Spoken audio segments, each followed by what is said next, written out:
Welcome to Buckeye Bar Guys here on Buckeye Bar Talk. I'm Mike. And I'm John. And we are here for episode 2.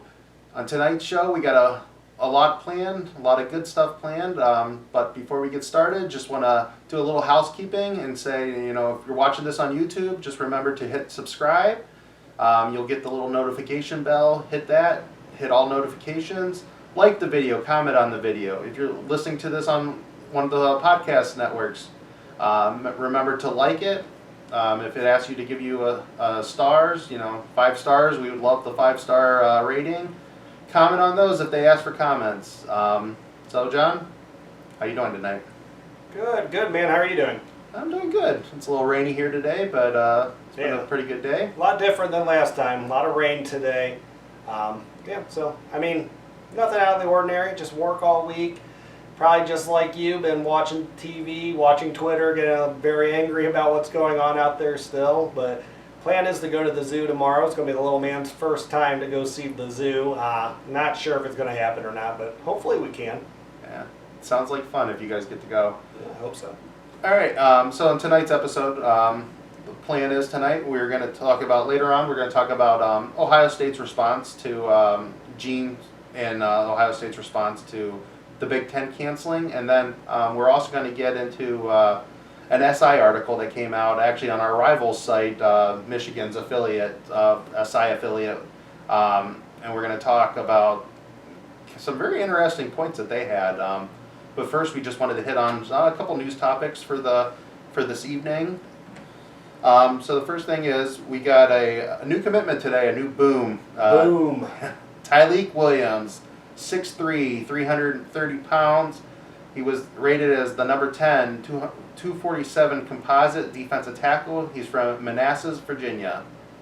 Any thoughts, John? Well, that's awesome. I believe he's our second out of Virginia. I read that he is a top 5 Virginia prospect, so we have 2 out of the top 5. We have a chance to get a third, so that would be excellent. We really needed defensive tackle depth. I know we got some in the last cycle. I'm not sure how they project, so it definitely helps to get another one.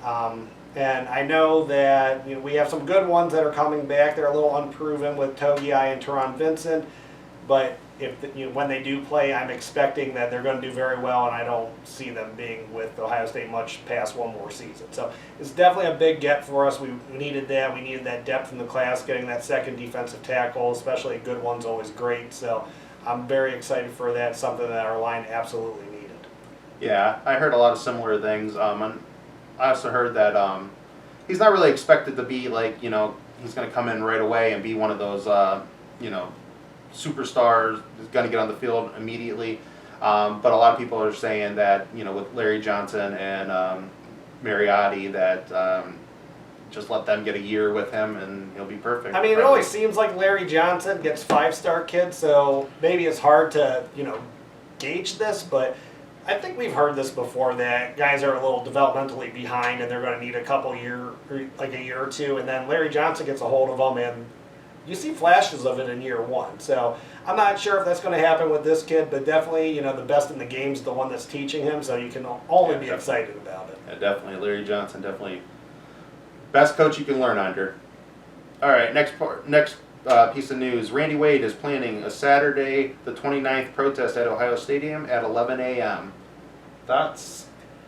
I'm in the camp. Do not give up until it's over, man. So I like everything Randy's doing. He's trying to get a football season for his son, the other kids on Ohio State. So don't quit, Randy. Keep it up. We really love it over here. Hopefully it can happen. Again, I'm not getting my hopes up on that. But honestly, most of it's about transparency as well. So I know they just want answers. We talked about it last week. The Big Ten still owes them these answers. So you need to talk to the parents. You need to talk to the players. You need to talk to the coaches.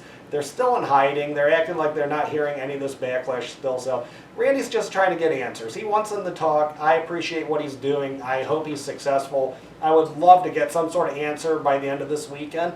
And then the parents be happy with it. If the parents are happy with it, even though I'm going to hate not being able to watch Ohio State for the season, if the parents, players, coaches are okay with the answer, I think I would be more at peace and be okay with the answer. Yeah, definitely agree with that. Like I said on on the last episode, I'm definitely appreciative of what these parents are doing. Good for them. They're fighting for their sons, Right. and that's the most important thing right now. Right, and they even said like they don't necessarily believe there's going to be a season. It's heartbreaking for them to talk to their kids about this. Watch their sons be in so much pain that they're not getting to play. They just want to have a good reason why and be able to talk to them. So again, I appreciate everything that they're doing, and I hope they get the answers they're looking for. All right, next piece of news, and this one's a little bit of a dagger to the heart, in my opinion. So, AP poll came out this week, and the AP All-Americans. Pointless. The preseason poll, so teams not playing could actually be rated in this poll, even though they will not be rated for any further weeks going forward. Ohio State, ranked number 2 in the country in the AP poll, received 21 first-place votes. Clemson, who's number 1, received 38 first-place votes. Ohio State received 1,504 total points, and Clemson received 1,520 points. That's how close Ohio State was to being your preseason number 1 team in the country. And think about it, go one step forward. If they were preseason number 1, how terrible if they're not playing this year. I mean, that's just a darn shame that we're not going to get a season. Obviously, the Associated Press believes that they're going to be really good. I mean, you can say, it's a 15, 16-point difference from 1 to 2? Yeah, 1520 to 1504. Man, that's hard to take. That, like you said, that's a heartbreaker right there, because that's how good your team was going to be this year, and you're not going to know what they could do against that elite competition. You're not going to know what they could do against Clemson if they got to play them this year. So that's a heartbreaker. Yeah. Kind of my thought on it, a lot what you said. It stinks when you think about it, because this team could have very, very easily been something special. Kind of wish the AP would have voted them number 1, then that way they could have wrote stories about how stupid the Big Ten was. Yeah, I agree. That would have been incredible if they did get number 1. I mean, again, that would have been more of a heartbreaker, but I don't know. I mean, number 2, actually, you can see how stupid the Big Ten is. Yeah. What was Penn State? They were 7, weren't they? Yeah, they're 7 or 8. Yeah. So, even more ridiculous that, you had 2 teams in the top 10, and I didn't venture. My heart couldn't take it to venture too much farther down the list. But, No, I know. I'm sure they had a few other schools in there in the top 25. I think Michigan was also in the top 25. I stopped about it too. When I saw we were number 2 and just we're not playing, and how close we were to number 1, and just knowing how good we were going to be this year, that was all I needed to see on the list. I mean, it was heartbreaking. I think that was just a kick at Ohio State. That was a little like dirt in the eyes or salt in the wounds, however you want to word it, but that was like, oh, we're going to stick it to the Buckeyes in the Big Ten one more time. Watch this. And then going off of that, so Wyatt Davis and Sean Wade were placed on the AP preseason All-American list for first-team All-American, and Justin Fields was second-team All-American behind Trevor Lawrence. Great pieces that were coming back. I mean, that says it right there.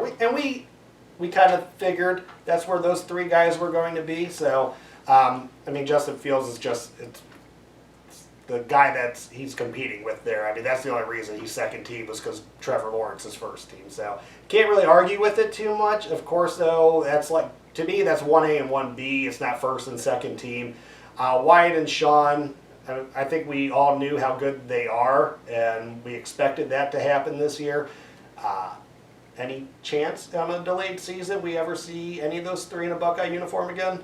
I'm going to say no. I know there's some hope that maybe if they do the January start that they could. I just don't see it. I don't see where anybody who's mentoring these young men, these parents, be like, at that point it's get ready to play in the league. And if you could see one. Wyatt. But maybe Fields. He has a good chance to be a first-round guard, though, right? Yeah. I mean, first team. Randy Wade kind of, a few weeks ago said, Sean was not coming back in the spring. I expect that to be true. I don't think Sean would have went late first round last year. And depending how he did on the combine, you might have saw him go before Damon, to be honest with you. I mean, I think Sean really could have propelled himself up in the draft last year in the first round. And this year, I expect that he would go probably anywhere from the 15 to 20 range without playing. But again, what he does at the combine with Ohio State's best in America, intrigue with their secondary, he might be top 15. Yeah, that's kind of where I'm going. I think Ohio State's reputation with cornerbacks specifically, I could see him going a lot. I could see him going in the top 15. Possibly as close as 10. I mean, I really do.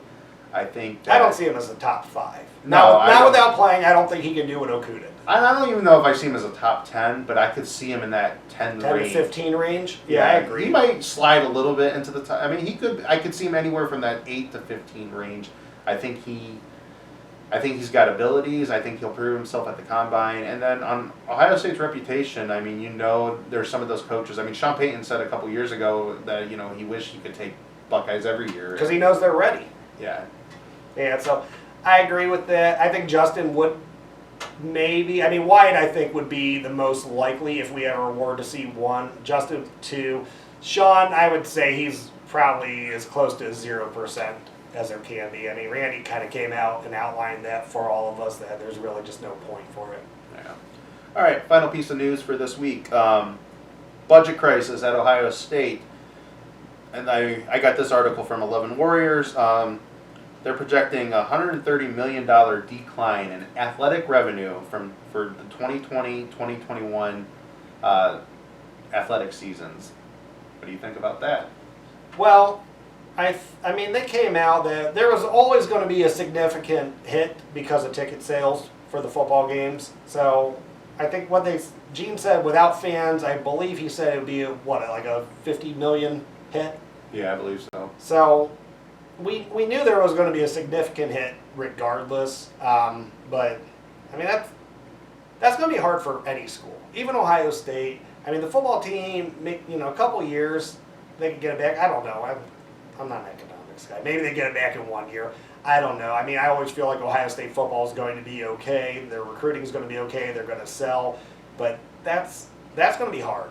I think they're going to be fine. The problem is where down the road does it go with the other sports? I was. Well, what are the other Big Ten schools losing? The ones that aren't going to be okay. I mean, you already saw Iowa's already cut 4 teams. Nebraska's furloughed a bunch of employees. I mean, you could say, I mean, and I'm not getting into, this is not about a debate about how much money coaches make, but, I saw a thing, I believe it was last year, it was like they did the top 10, state employees for the state of Ohio, and I think all 10 of them were Ohio State coaches. I mean, and I'm talking about, some of the coaches, some of the other teams, the rowing coach, I think, made, $300,000 a year, Yeah. So, that's I would expect coaches, president, AD, I mean, everyone's going to have to take some sort of cut with this happening. Yeah, I see that happen. And I mean, I know Ryan Day has talked about it, that he's expecting to take probably some sort of haircut, which, I think they're all going to be team players on it and do it. I expect Gene to take some sort of pay cut too. I mean, it is what it is at this point. I would hope the presidents, you could say that they shouldn't put money in their thought process if they're doing this for health. I mean, I think as we talked about in the last episode, there's some interesting discussions how much of health it was about. Right. But, I hope they took that into consideration because, the NCAA said, kids get to keep their eligibility if, they're not playing, but that doesn't happen if they get rid of the sport. And I think there could be some sports at Ohio State that, they have, I believe, it's high 30s Right. varsity Yes. sports. So, I definitely see a couple of them going bye-bye over this. So when they do get to play again, if you've lost that much money this year, and then if you're going to have to take on more scholarships, have they said how that's going to work yet? No, they have not said how that's going to work yet. So what are ticket prices going to be to actually go to an Ohio State game once it starts? I mean, are we talking face value a couple $100? Probably. So to make some. I mean, you got to make that money back. You got to pay for how many extra kids to get full ride scholarships. You got to pay for $130 million that you lost. How are you going to do that? They'll probably see what the going rate is on the secondary market. Ohio State will be selling their tickets on the secondary market just to get an extra bump. Right. But they got to get the money back somehow. So, yeah, I mean, that's what they got to do. That's what they got to do. But they'll figure it out. They're going to be fine. I'm a little bit more worried about the rest of the conference, though. It could go back to kind of where we were in those mid to late 2000s with Tressel. Yeah, I could see that. All right. Okay, so we're going to get into our first major discussion tonight. Kind of going off the last piece of news. Gene, Ohio State, how do you think they have handled this situation? Man, so I think I asked you this last time, how you felt, what did you think Gene was feeling? Did he want to play? Was he happy? And then we've kind of got a couple more things that have come out since then. So I don't want to be all over the place on this one, but we're going to have to kind of break this one down. So we hear the other day that not a single athletic director in the Big Ten was for them postponing the season. Not a single one. 14 for playing. Yeah. Correct? Yep. Oh. How many of their opinions were taken into consideration with the presidents and with the conference? Now, ultimately, the presidents are in charge here, and I get that, but you would think they would have the wherewithal in this conference that they're playing a sport, and we're talking about sports. You would think that they would have the common sense to include the athletic directors in this conversation. And Kevin Warren, again, I'm not trying to go after the guy, but he pretty much, from the way I took what I read, was he said he was going to be the voice of those athletic directors in that meeting with the presidents, and I don't believe that the opinion of those athletic directors was ever taken into concern or consideration whatsoever. Yeah, instead of maybe doing the new commissioner that has only been on the job for a couple of months, maybe you should have a couple of the seasoned athletic directors in there. I would have been, I'm not even saying Gene, I would have felt like more comfortable if they would at least have Barry in the room. Right. And why are we even hearing at all? The guy's been there for only a couple months. Why are we really hearing that he's pressing his opinion whatsoever? I mean, he's allowed to have a voice. He's allowed to have an opinion. That's fine. But he should be in no way putting in a position that he's trying to persuade anybody to postpone a season. There's absolutely no reason for that. Yeah, take Ohio State's president. Some things I'm assuming here, and a couple other things I've from hearing from different people that. I think she took Gene's opinion a lot on it. She's new to the job, and right. I think, maybe Gene kind of stepped in there and gave her his opinion on it, that, you kind of need to listen to some of your boosters and the fans. The fan outcry is going to be pretty bad on this, and, right. I'll give her credit. She, at least From what we've heard, they were one of the biggest voices for the season. Yeah, I mean, at least she stuck up for the team that they want them to play. Right. Yeah, so anyway, so that's part of it. No athletic director wanted to postpone the season. Then we get to the fact that in the article, the Nebraska president, athletic director, correct? Yeah, I believe it was the athletic director. He states that Gene was actually saying that, I have a national title contender here, and my guys are not going to be allowed to play now. So Gene knows how good his team is. He knows that he wants to play. He knows that the other athletic directors want to play. So even though he's stating, that they want to play, it just, to me, doesn't it seem like he rolled over too easily, that they're taking, that he was one of those first voices that was like, no, there's not going to be a season. We're just going to do what they say, that we're going to, we're going to explore our options for winter and spring. We're very excited about the possibilities. I just feel like, and maybe he pushed, I think he did push pretty hard. I mean, it seems like he did, that they were definitely exploring options, how to play in a non-Big Ten schedule. But publicly, I think Gene just would have done himself a service to make it seem like that he is fighting tooth and nail to try to get a season going. Yeah, I would have, honestly, I think he should have came out and said something, publicly at the point. he could have come out and said a very strongly worded statement. He's like, it is what it is. We have to go by the decision. 100% disagree with the decision. We have a great team here in Columbus. I was on the athletic director's call. All of us wanted to play. So, and none of our opinions were taken into the account, except maybe my opinion. It would even throw, as far as I know, only a couple of the presidents, including ours, even asked for our opinion on it. So, it sounds like the Michigan president didn't even talk to the athletic department, which is mind-boggling. You think with the... It's about sports. How aren't you going to include the voice of the athletic director? Exactly. Yeah, so, and then just the kind of... So, in my opinion, I wish he would have had some sort of public statement. Been a little more vocal about it. And then, like you kind of said, and kind of what we're hearing, I do think Gene wasn't a pushover behind closed doors. No, absolutely not, because this has been going on. Like, you can tell Ohio State's been trying to get a season. And we talked about this last week. You have people retweeting things, coaches retweeting things, coaches putting their opinion out there. Gene would tell them to knock it off. Yeah, that's how I felt. I definitely think behind closed doors, Gene was probably slamming his hands on the desk and absolutely pounding fists. But I think this is just the type of person Gene is. And I don't want to say Kevin Warren's his boy. I don't know anything about it. I have read he is, but he wants to show respect to the new commissioner, and I can understand that. I can respect that. So I don't want Gene out there bringing down Kevin Warren. I don't want any of that. I always joke around, using a reference from one of my favorite movies, The Godfather, but Gene's not a wartime consigliere, and it just shows. Maybe you needed Urban in those meetings. Yeah.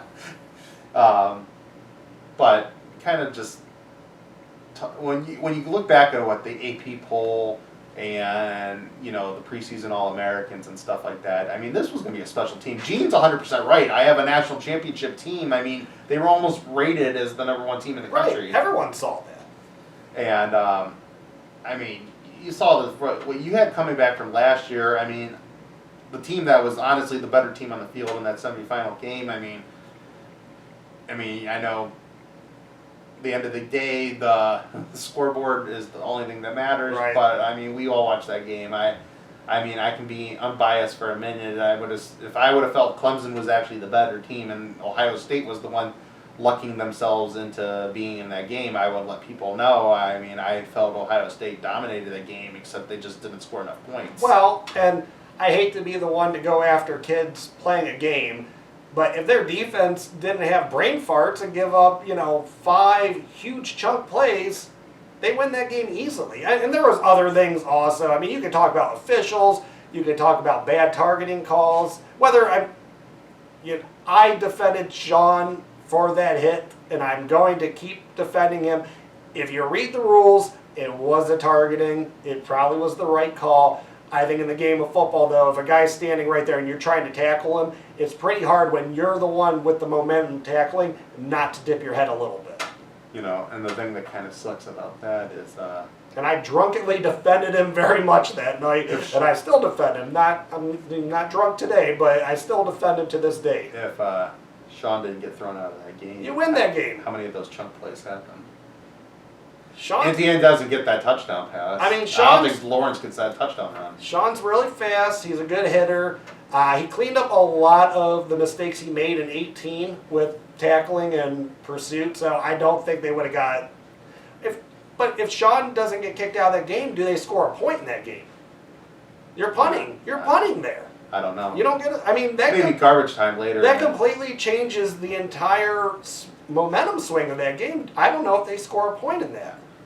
We're not trying to get onto a big tangent from. No, we got plenty of time to talk about last year, but just the whole point is doing the talent that they had coming back, and there was some spots that they had kids had to step up. The defensive line was going to be interesting, but it's Ohio State. Larry Johnson's the coach. They got great players there. Oh yeah. So I would always assume that they're going to be fine. They've got enough strengths around those weaknesses that it could have carried them early games to get those weaknesses playing time and get them, to be comfortable on the field. Yeah, so I had nothing but confidence for this season. I felt going into the season, before the game canceled, I thought that, the offense would have to carry the defense for the first couple weeks because to get the defenses there. Right. Because, you were Get them up to speed. You were losing guys in the secondary, even with Sean Beck, he hasn't played outside corner. And you lose Chase Young, which is like 2-3 people. Yeah, the guy gets blocked by 3 people. Right. And held by another one. So, that he, so you knew the defense was the one that was needed to get caught up. But I felt that you had the offense. They had an offense that could outscore anybody that they're playing early, including Oregon, which I know is a better Oregon team than, years past because, Mario Cristobal is just a much better coach. And, I still would have had to seen it to believe it. I know they had games last year that I didn't watch closely, so I'm sure they've already proven that they're a much different team than they were. I've seen Ohio State play Oregon twice, and I was told both times Oregon's too much, too quick, too conditioned, too athletic, and that they were going to beat Ohio State because Ohio State wouldn't be able to run with them. Ohio State beat the brakes off them both times. So I would have had to seen it to believe it. I think Ohio State would have won that game. It probably would have been close. We were going to their home, so it would have been a good game. Yeah. Is that still on for Columbus next year? From what I understood, is that they're trying to reschedule this year's game for later on, but they're going to follow the schedule for next year, which is kind of weird because you think about Ohio. So like Ohio State, so a home game against Michigan is going to get skipped, an away game against Penn State's going to get skipped. So that's kind of weird in itself. That if they change it, maybe they could change it. Ohio State would get the home game next year against Michigan, but I'm so used to even years being home and odd years being the way. I guess I could change my thought process on that if that happened, but How come every time we have a 200-yard rusher, we're in the white jerseys? That's true. Our running backs, they own Ann Arbor. It's been true for a long time now. But no, I get what you're saying. Yeah, it's going to be weird. Even years, you're in the shoe, so it's going to be strange. I'll be interested to see how they do that. Of course, who knows about this winter season, and I've heard now things that are starting to come out that starting early January. I saw a report today. Somebody tweeted it out. It came from Rick Neuheisel was talking about on his Sirius show that he's hearing that the Big Ten, they're going to have their players come back after Thanksgiving, and then they're going to start January 1st. All I ask and all I want, and of course the Big Ten did this to themselves, so they would never do this. I would love if they scheduled an Ohio State game the Monday night of the national title game, and watch how many people actually watch the Buckeyes over the national championship. Yeah, they should schedule. They would just kill the ratings of that game. It would be amazing. That would be the one little thing to help maybe make all this craziness right. It still wouldn't be, but at least you would take all the ratings away from that championship. Ohio State, Michigan, and Indianapolis on on whatever the Monday is that that title game is. I think that'd be amazing. It would be interesting. I would have to. I don't know how that would favor the Big Ten come in the committee's room for years. Oh no, they would never get in the playoff again. I think Ohio State's maybe would. You better go undefeated the next year. All right. So back to that. We keep going off. So, anyways, where we're at now, or at least where I'm going to go to, is unless we want to talk about Notre Dame now, or are we going into that a little bit later? We can start it now, unless you have anything more you want to talk about on Ohio State's response. No, I don't think it's enough. I think behind closed doors, they are trying.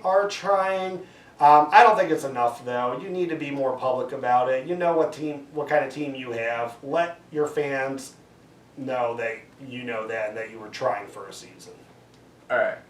Okay, so we had a SI article came out, I believe a couple days ago. It might have been yesterday or the day before, but it's from our rivals affiliated site to SI, so it's got a little bit of a Michigan twin to it, but it's about the whole Big Ten in general. Basically what they're saying is that the Big Ten kind of outsmarted themselves. Their thought process was that we cancel. We know that the Pac-12 is going next, which was obvious to anybody. The Pac-12 just wanted somebody else to cancel, and they were going to cancel. Right, they wanted to cancel first. They just didn't want to be the idiots to do it. Yeah. So, and notice, I don't know, maybe the West Coast is different. I know it's a bunch of more laid-back people out there, but there hasn't been seemed like a lot of... It's been a lot different, their response to what the Big Ten has been. I don't think the outcry has been anywhere near as bad. And then the Big Ten thought the ACC would go next. And because they felt that there was academic schools like, and this article said Duke and UNC and Virginia, and they threw in, Florida State too. Was Syracuse smart? Syracuse might have been one of the ones that I don't know. Are they academic? I don't know. I think so. I know they got a really good journalist school, so we're okay. Probably going to get a couple. There's a couple journalists that I listened to that went to Syracuse, and we'll probably get. Well, if any journalists watch this, they're going to call us dummies. So that's okay. So I would, and then they said Florida State too, because Florida State is the 18th best public university. I read that. Would you have ever guessed that in a million years that Florida State was a good school? But even with the 18th best, I don't think Florida State would have. It's the state of Florida. There's no way no Florida school is going to be going to. No, you have to cancel football. I'm sorry, that's not happening down there. Florida State. You would think the same for Ohio, but yeah. I'll move on. Well, I think our people were in favor of actually playing, but I don't think Florida State would have been one of those schools. But, the point's taken on that. And it was, Clemson was obviously against it. And so Big Ten was 100% sure, the ACC is definitely going to cancel too. And then they said how the SEC and the Big 12 would basically look foolish and have a bunch of pressure put on them to cancel, and Notre Dame wants to play football. And Notre Dame, because they had to make a deal with somebody to, be able to play because everybody was canceling non-conference games, so it only made sense for them to, schedule against the ACC because they already have, they're an ACC in all other conferences, plus they played 5, I believe, is it 5 games they play in football against ACC opponents every year? Yes. So it only made sense to be the ACC. And they were the ones, not even in the football conference. They put their foot down, like, some Big Ten schools, and were the driving force behind the scenes to say they wanted to play, and that emboldened Clemson. Then now you had 2 powerhouses. And I don't care what the article said, I'm sure Florida State was in that camp. And Miami was Florida State and Miami wanted to play football. So, so Notre Dame is pretty much, then Notre Dame is the reason why the Big Ten looks like idiots. Right. And I'm sorry if you just said this, I missed it. Notre Dame agreed, though, they went out of their way to try to get the rest of the ACC to keep playing. Didn't they agree that they would play them more times in the following years? Yeah, and they also are splitting some of the NBC revenue with them. That's how badly they wanted to play. Now, we all know Notre Dame fans. We've seen Notre Dame play. We know they travel well. We know they have a passionate fan base. We know they're a legitimate top 5, top 10 football program in the country. Top 5 still, right? I guess you could probably flip a coin. Maybe, maybe not. Now, as far as product on the field, maybe not, but following fan base, they got to be close. They're definitely, they are they're a major blue blood in college football. They have a network pretty much all to themselves, correct? Exactly, yeah. So we all know that they want to play, but turns out they realize that they have the weight to throw around that they can play. They got the juice to keep playing a season, and I can't imagine that Ohio State could have gotten close to the same response if they tried to fight a little bit harder. So that's kind of what's a little difficult for me to understand is just Notre Dame. Again, I know they're very comparable to a fan base, to the weight that they can throw around to Ohio State, but they can push a conference to play football, but Ohio State cannot. That sucks. And that's hard to fathom for me. That's hard for me to believe that they that they did fight as hard as they could. Well, Ohio State definitely could have been that team, that school, but obviously I think they chose to go a little bit of a different route. Try to do it maybe a little bit more behind the scenes. But, Right. Yeah. But kind of what I found funny, and I believe this article, I know it's an affiliate, but I don't think anything with an SI affiliate. I mean, I think they would, be pretty sure before they would at least trust their sources enough when they put it out there. And the guy that wrote the article said his sources in both Ann Arbor and in Chicago, told him the same stuff. And I 100% believe it. I haven't heard anything different. And, their thing was that, the Big Ten, they got all hoity-toity that, well, all these conferences will cancel. And if the SEC doesn't cancel, then we can come out and say, well, see, all they care about is football down there. And basically they admitted that they didn't think that the presidents, which I don't know what planet they're living on, some of the presidents that are presidents at some of our schools were surprised about the reaction of the Big Ten. Be like, you got some. I mean, I get it. Everybody talks about what the South is, but I would put the state of Ohio high school football and its passion for football against a lot of states. Right. Absolutely. And I personally, all I really know to speak of is what Ohio feels about football and what Pennsylvania feels about football. Yeah. So those are your two best teams in the conference, but. When you talk about like Wisconsin, I don't know what Wisconsin's football is like, but I know Badger fans are crazy and they want to see football. And they love football up there. You look at the Packers. Right. They have a huge football following up there. I guess Michigan people like football over there. There's also a lot of pockets. There's also a lot of small towns throughout the Midwest, and that's you think about high school football and stuff like that. Like Iowa, I'm sure Iowa high school football is not Ohio high school football, but I bet it's taken pretty seriously in the state of Iowa. Those small towns probably absolutely love it. Well, I'm sure that's, Friday or Saturday whenever they play, I'm sure that's what they have to do. I'm sure it's Friday because they probably watch the Hawkeyes play on Saturday. So, yeah, I can't believe that they didn't think that people cared about football in these states. Yeah. And it's kind of, I don't know, it's kind of... How stupid can you be? You don't know your fan base whatsoever. How out of touch can you be with the universities that you are presidents or chancellors of if you didn't think that the student body, the fans, and just people in general that live in this area cared about college football? Yeah.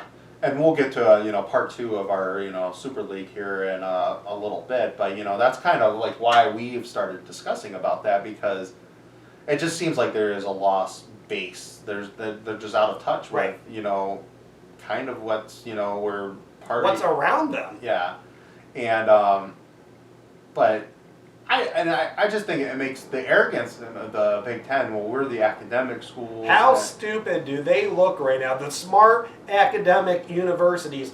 How ridiculously dumb do they look right now that was their stance and they thought that was going to work to kill college football this year? And then you look at all the states up around it here where like Ohio's, yes, I know some schools are canceling their seasons and it's a school decision, and if the school district doesn't want to play, that's up to them. But the state of Ohio is playing high school football. The state of Pennsylvania is playing high school football. Most of the states... Cincinnati Bearcats are playing college football. The Pitt Panthers are playing college football. And sure, maybe by the time the show airs, something will happen and the rest will follow suit. But, I don't think so right now. Right. At this moment, those teams are playing, and I don't know. SEC... I know the Big Ten wants to prove that they care so much about football and make them look bad, but hell, if everyone else quits, the SEC's still going to play. They'll just say the SEC champion's the national champion. Yeah, they'll come out with saying, well, we know that we'd be the champion anyway, so it might as well just be SEC champion. Clemson will probably join the SEC so they can still play. So can I actually, I know we have our outline and everything, but can I just go off and just ask you real quick? So. And we haven't discussed this yet, so maybe we don't have an answer at this time. But I'm guessing if they're still going to do a playoff, you're going to have multiple lost teams in there this year. You would think, right? I would think so. You think you're going to get your first 2 lost team in the playoffs this year? I don't know, because Maybe depends who that second team in the SEC. I mean, I guess the SEC could split. Because I'm assuming right now the winner of I think Texas, what Texas has got coming back. I like Texas. So They're I think, overrated always. I think the winner of Oklahoma and Texas is in the playoffs. I could see Oklahoma going undefeated. Yeah. Or Texas, or maybe one loss. I don't believe Texas. They're another one. I don't believe it till I see it. They're one of those two teams. I think it's probably Oklahoma. But one of those two teams are in. Clemson's in. Even though that November 7th matchup in South Bend could be very interesting. Yeah. I would love to see. Of course, we'll have time. We'll be watching that game.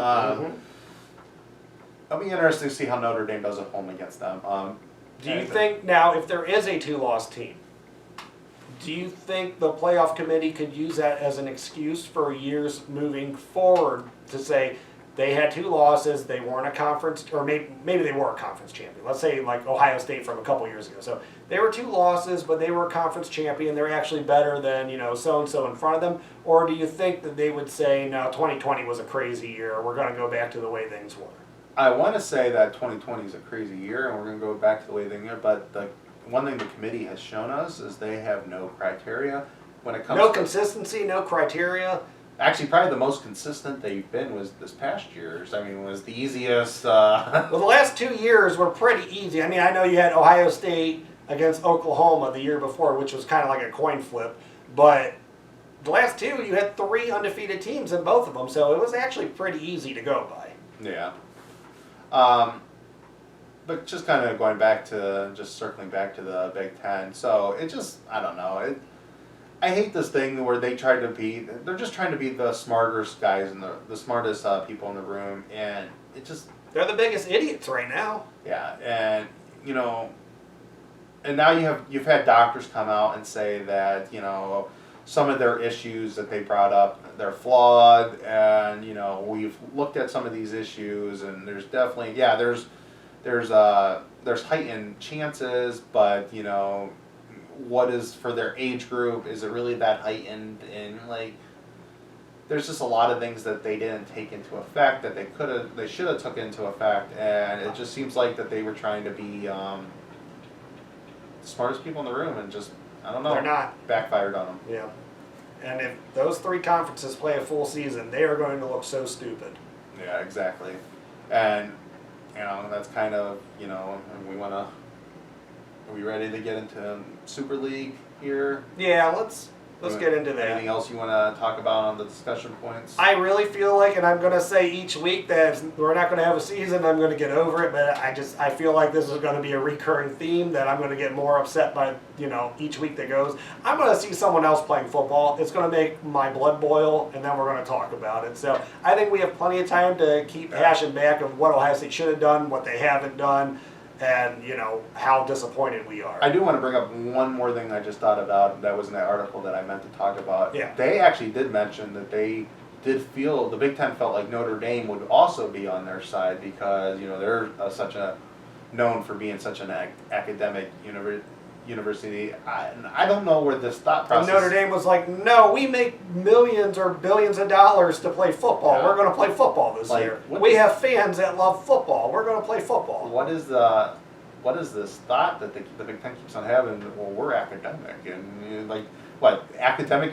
I mean, be a president of a university, you're pretty well educated. So some of these other conferences don't have educated presidents leading their schools. No, I don't get it. I don't know what their whole point of that was, but it just, honestly, and we've said it, it just shows how out of touch they are with the rest of society, that they thought that just giving up college football in the Big Ten was something that was just going to, get swept under the rug and no one was going to care about. All right, to the Super League, we have, dun dun dun. As I kind of said, I didn't say this in the last episode, but I kind of joked off the air with somebody. This is our serious fun segment. It's fun because who doesn't like to speculate about stuff like that, especially when you're not playing this year. It's also serious because, come on, guys, it's time to. It should happen. It's time to do something like this. Just kind of recap a little bit of what we talked about last week. So, and just one thing I didn't mention from the last episode is that So this is a 48-team league. It's 8 divisions. There is 6 teams in each division. You know, we went through how your schedule would be broke down. You're playing the other 5 teams in your division. You're playing a whole other division for 11. That would be 6 more games for 11 games. And then you play a third division. You play whoever finished at the same spot you finished in that division. So that would be your 12 games. Basically, you would be playing everybody in the country once every 7 years. Right. Now, I didn't mention this last time, but just throw it out now because the reason why I'm going to throw this out. So I was kind of stuck when I originally was designing it between a 48 team and a 56 team. And I decided to go with the 48. And the only reason why I mentioned that now, I'm going to talk about when we break down when we break down all the divisions, but you know, we're starting with the first 2 divisions tonight, that I'm going to say who my last team in was, and then kind of who my honorable mention was, who I would think, who almost got in. And then basically if ever, you know, this would ever come to fruition, that maybe they would decide to go to 56 teams, and then so then they could just add another school as the 7th team. Right. So to get into it, we're going to start with, of course, this is the Buckeyes. You know, big Buckeye fan site. You know, we love the Buckeyes, so we're going to start with Ohio State's division. Now, I didn't name. What are we calling this? The North? I didn't name any of these divisions, but so this is division. This is the Division A right now. Group A. Yeah, Group A. You know, anybody have any suggestions on good division names? You know, feel free to comment about them. I would love to hear some of those. Keep it clean. All right, so the Division A, it's going to be the Ohio State Buckeyes, the University of Michigan Wolverines, the Penn State University Nittany Lions, the Michigan State University Spartans, the West Virginia University Mountaineers, and the University of Pittsburgh Panthers. I'm very impressed that you named off like all the universities like that. Yeah. I couldn't remember. Is Pitt University of Pittsburgh or something? Pittsburgh University? If I hope we didn't offend any of you guys. I mean, I don't know how many people like that anyways, but if you're listening, we're sorry. We don't know which wording comes first or last. I apologize. I'm pretty sure everything else was correct. Panthers is right, Yeah, so we got that right. So kind of just before we really break it down, just your thought process about, you know, that division. I like it. It's going to be very competitive. I'm very similar to, you know, your Big Ten East that you already have, which super competitive. You got your best teams in there, so Except West Virginia and Pitt are much better than Maryland. And, oh, absolutely, yeah. I mean, what you're losing, what you're gaining for what you're losing, and completely. And that's why we're saying you got to do stuff like this, because you're getting rid of teams that are always bottom feeders, and you're going to put in these other teams that are going to play competitive games. The point is, Ohio State would definitely be favored against every one of these teams, but for this year, yeah, but schools like Pitt and West Virginia, they could beat Ohio State if Ohio State wasn't prepared to play them. Right. Or if Ohio State had a down year, they could beat them. Yeah, and kind of the reason why I put West Virginia and Pitt in there is because, you know, right now they're kind of, you know, it's kind of the theme until we kind of get out west. And we've seen West Virginia pull upsets in the Big 12. When we get out west, teams are a little farther apart. But for the other, you know, there's 2 divisions that are really out west. So you'll see that, and actually I think on the next episode we'll do the Western divisions, and then we'll come back across the South.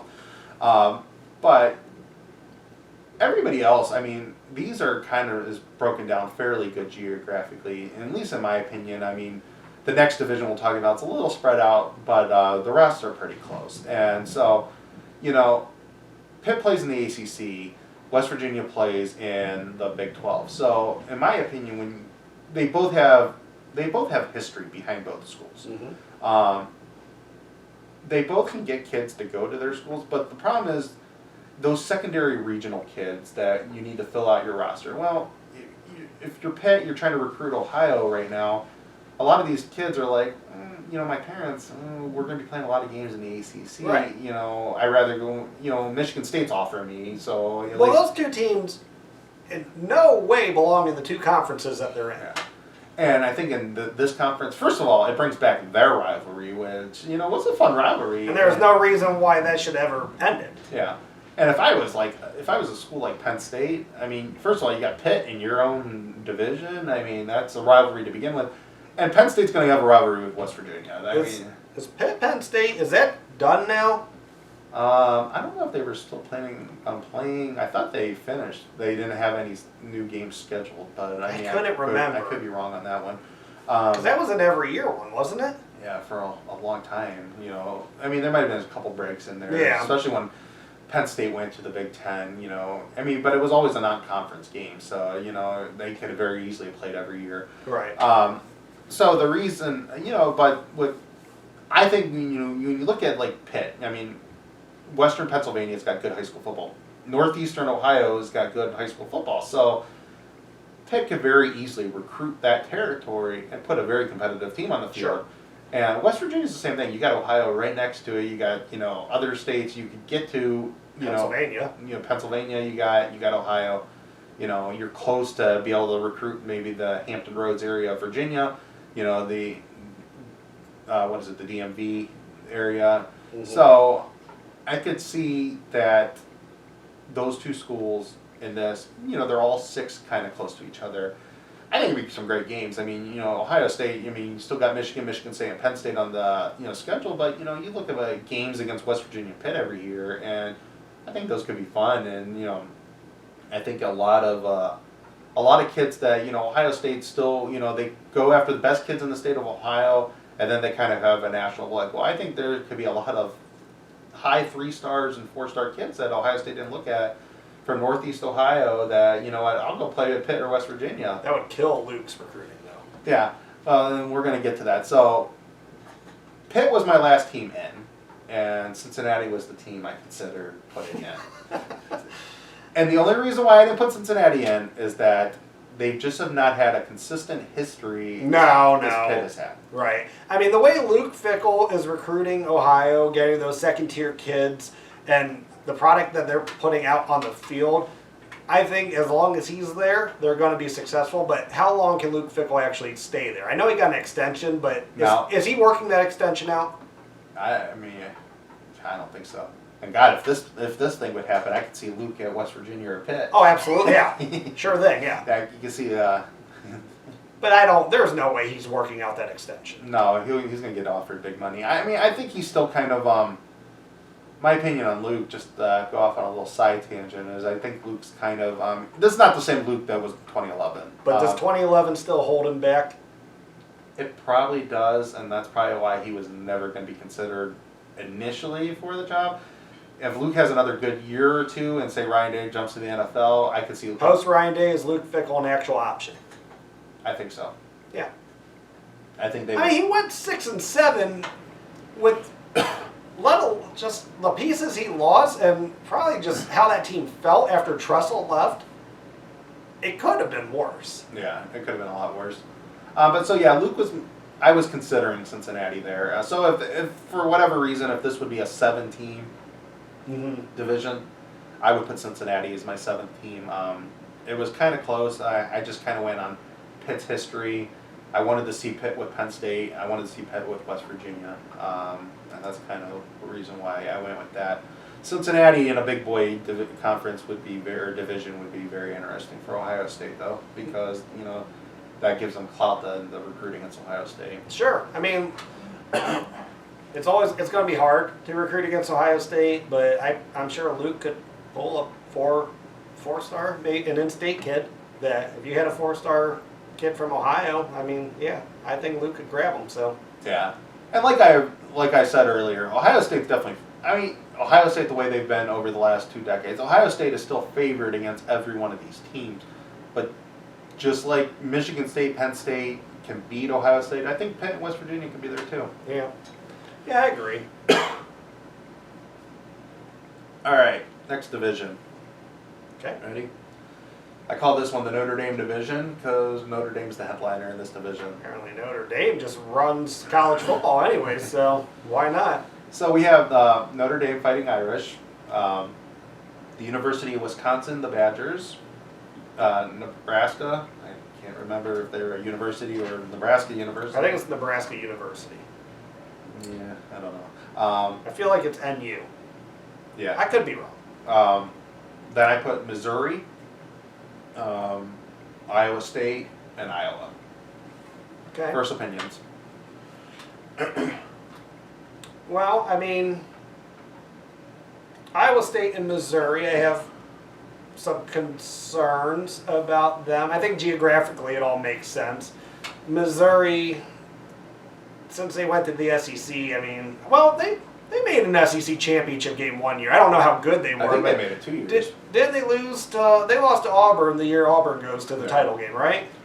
Reason why Missouri gets put in here is because How are they an East team though? Yeah, I don't know, but again, I think this is a team similar to Pitt and West Virginia that benefit. The same thing with Iowa State. They're benefiting from playing against regional teams. Right, because exactly, if you're recruiting geographically, the parents know that they're not going to have to travel as much too. Because you look at kids that they get great scholarship offers to schools far away, whether it be Ohio State trying to pull a kid from California, kid from Texas, or vice versa, and they have that kid about to sign on the dotted line, and then 13th hour, 11th hour hits, and you hear that kid's not going anywhere because he needs to stay close to home to mom and dad. So that's definitely something that plays a big part in recruiting. Yeah. I like what Matt Campbell's done at Iowa State. That's why I put Iowa State in here. I like the possibility of that rivalry with Iowa, that rivalry with Nebraska, that rivalry with Missouri. Mm-hmm. Yeah, I can see it. Iowa State, I mean, he needs to recruit at a more elite level, which again, this might help him, that regional Plus, recruiting. he gets the upper Midwest, so because we're talking about harder conferences. He can go into harder he divisions. could recruit Chicago. Yeah. Being in this, he could even recruit Ohio. I mean, So I'm okay with it because he's had decent success. He's pulled off some big wins since he's been there, so I'm okay with that. can you imagine Iowa? He's another one not destined to be at that school very long. No, but I mean, if this happens, he could be there. Right, and that changes. This would change what these schools are for people. That's not necessarily a stepping stone anymore. Yeah. Can you imagine Iowa and Iowa State? I mean, that's a pretty good rivalry game to be the final game of the year. Yeah, that would be awesome. I think that would be a fun game to watch. Absolutely, yeah. And you wouldn't have to travel far for that last game of the year. I It's think- all in state. That'd be great. I think Wisconsin is definitely. I would love Notre Dame to be Wisconsin's rival. No, That would be the last game of the year. I think that would make sense. I could see Nebraska, Missouri, and Wisconsin and Notre Dame. And I mean, Wisconsin. There's not much to say. Wisconsin, they're in because they've proven themselves now. I mean, Oh yeah. they still have a hard time beating the champion of the East, but they are one of those legit teams in the Right. country. So they've proven themselves. Missouri, I put in because again, regionally. Missouri is actually in a really good. I mean, again, it's not Ohio high school football, but Missouri high school football, not bad. You got St. Louis and Kansas City, and they're right. Well, Ohio State gets enough blue chippers out of St. Louis, so They're they right in must the be middle. doing something right over They're there. right in the middle, and now you got again, that goes to the regional thing. You think about an Ezekiel and a couple of these kids. Maybe they do decide to stay and go to Missouri. They'll be like, well, I'm going to be playing against Ohio State or I'm playing against Notre Dame, Right. and I can stay home. I'm in a good division. My parents don't have to travel to Alabama to Florida to see me play football. Yeah. And kind of just going off to the Ohio State thing is, I think, you think Notre Dame is the headliner of the division. Every one of these schools can beat Notre Dame if Notre Dame is not ready for them. Right. Notre Dame has been. Typically, Notre Dame plays pretty good competition, but they have been in recent years more susceptible to a bad year than what Ohio State's. And they can get challenged. I mean, they've been challenged. They've been challenged by plenty of teams on their schedules over the years that you think that's the easy win on their schedule. Yeah.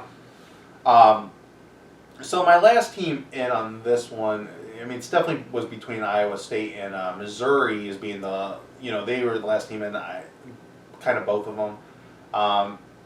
One of the two were definitely getting in, and I think so. Iowa State was probably 5 and Missouri was 6, just because putting Iowa State and Iowa together. Seemed right. I'd like that. Yeah, that's good. That's good.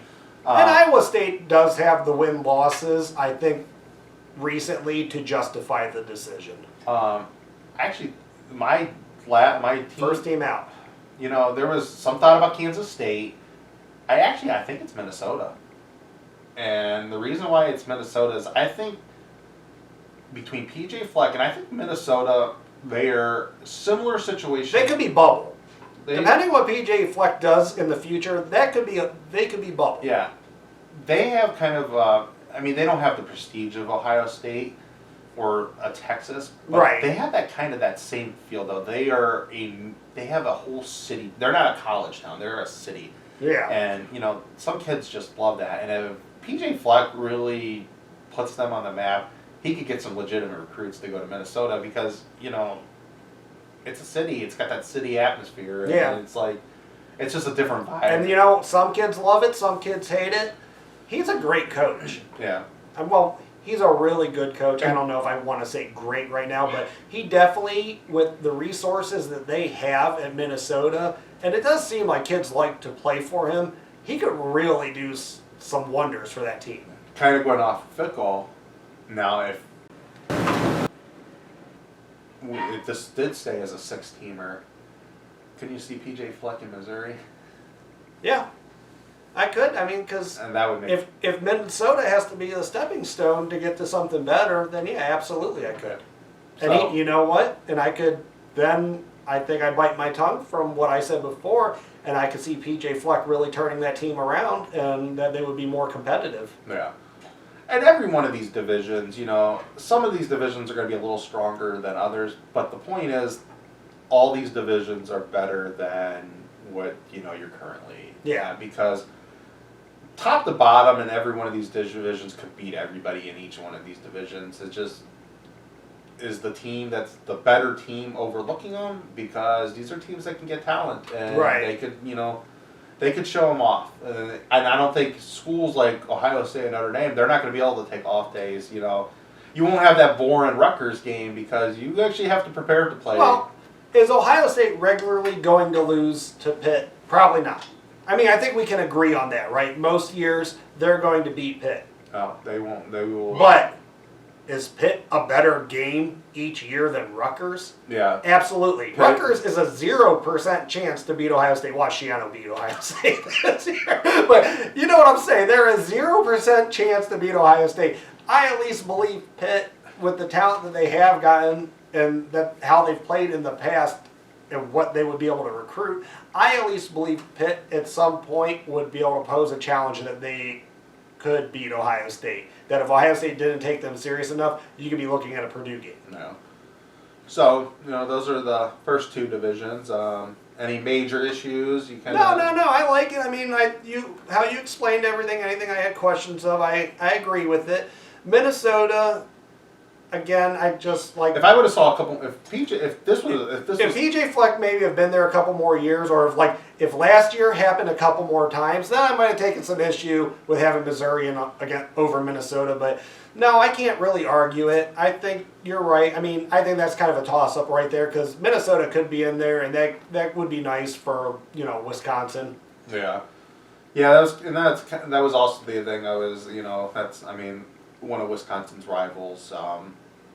And like I said, who knows? I mean, this could end up being 7 teams, but right. I think it's a good conference, or it's a good division. I think both of these are good divisions. I mean, these are competitive games. I mean, it's no picnic for any of these schools having to play this type of schedule. And like I said, not only are you playing the 5 teams in your division, you're playing a whole other division. Right. So you think about it, like if Ohio State was playing Notre Dame's division that year, so in a year you are literally playing Michigan, Penn State, Michigan State, Pitt, West Virginia, Notre Dame, Wisconsin, Missouri, Nebraska, Iowa, and Iowa State. I couldn't fathom any team, and a lot of these are going to be like that too. And I can't fathom any team is going to have an undefeated season if this were to ever roll out. No, and that's the whole point with it. It's not just the 5 teams you're playing in your division. You know you got 6 tough games against another division. And you're playing another school that is your 12th school that finishes in the same spot as you. So, you know, if Ohio State is a first place team or a second place team the year before from the division and you're playing, you know, say you finish first, well, and you're playing Clemson's. So not only you might play all of Notre Dame's division, you might play Clemson on top of that in the same year. That's no. There's absolutely no question with this system that you know who's national champion and you know they're the best team in the country. Yeah, exactly. All right. Any finishing up things we want to touch? Finishing thoughts, best of luck, Randy Wade. Keep fighting that good fight. Get our Buckeyes back on the field. I know it's a long shot, but please, everyone just keep fighting. Keep the pressure on. We want to see fall football so badly. Again, it's a long shot. I know it's probably not going to happen, but, you know, Randy, best of luck to you. Best of luck to the parents. I really hope if we don't get a season, at least I hope you get your answers on Saturday. Yeah, that's exactly. We want answers. Kind of going off of that, kind of happened a little later today. We found this out, so we kind of already had the show a little bit planned for this. The only spot we were really holding on was for the Tylee Williams decision. But Nebraska, a couple players were suing the conference. I'm possibly be interested in talking a little bit more about that the next episode. We don't know enough yet, I don't think, to get into it. I want to read a couple more articles about it. Who knows? We may have a couple more lawsuits. Keep the pressure up, guys. You know, a lot of times these are dominoes. Maybe next time, or maybe when the next episode comes out, we'll have a couple Ohio State players be suing the Big Ten too. You never know. So what do we got? We get 11 a.m. on Saturday, right? Yep, that's when they're having their little protest outside Ohio Stadium. If you can make it to Columbus, be there. Get the Bucks back on the field. Just remember, Randy said, wear your mask. Exactly. Be safe. All right. All right. Want to thank you guys for listening. Episode 2, Buckeye Bar Guys here on Buckeye Bar Talk. Again, please subscribe to the channel, like the video, comment on the video. Down in the description box, we're going to have our link tree. Go check out our other links. I also will have the attached link to that Sports Illustrated article that we're talking about so people can read it themselves about how dumb and stupid the Big Ten is looking right now in this whole matter. So we appreciate you guys joining us and have a good night. See you later.